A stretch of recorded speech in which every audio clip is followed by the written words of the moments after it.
For the first time in California's history, a district attorney's office, a tribal government, and a sheriff's office signed an MOU, a memorandum of understanding, to formally launch a regional task force dedicated to addressing one of the most urgent, one of the most overlooked public safety crises in our state: missing, murdered, and Indigenous people. This agreement is not ceremonial. It is a promise. It is a promise to families who have waited long for answers. It is a promise to tribal communities who have been forced to search alone. It is a promise to every Indigenous child growing up today that their lives will be valued, that their lives and their voices will be heard, and that their safety will be protected. The statistics are simply staggering. Indigenous women are victims of homicide at 10 times the rate of the national average. Indigenous people are more likely to be victims of sexual assault, violence, and murder than the rest of the community. And yet, many cases are left unsolved, uninvestigated, even due to the fragmented jurisdictions that we face. This task force here is our response, built in collaboration with the Wilton Rancheria and the Sacramento County Sheriff's Department. This regional MMIP task force represents a new model of intergovernmental partnership rooted in respect, data sharing, cultural understanding, and shared accountability.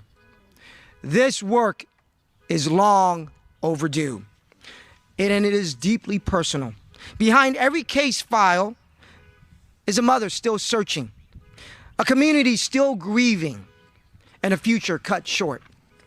Now, I've met with families. I've met with families who carry the unspeakable pain. I've met with families who told me the stories of their daughters who disappeared on a routine walk, sisters who never returned after a night out, young men whose bodies were never found but whose stories were also never found. What we share here today is not just a loss. What they share is not just a loss, but a silence that followed. Silence from institutions, silence from justice, and silence that until now have remained unbroken. But we must end that silence. To the families who will stand beside us as we launch this task force, I say, we see you, we hear you, and we are with you. To my colleagues in other counties and states, I hope that this agreement becomes a model, a blueprint for how government and tribal nations can come together to pursue justice and integrity. This is not an end to a conversation. It is a beginning of a movement that says no more missing, no more murders, and no longer are Indigenous people ignored. We cannot undo the past, but together we can build a system that ensures history does not repeat itself. A system where Indigenous lives are no longer invisible, that they are honored, they are protected, and they mattered.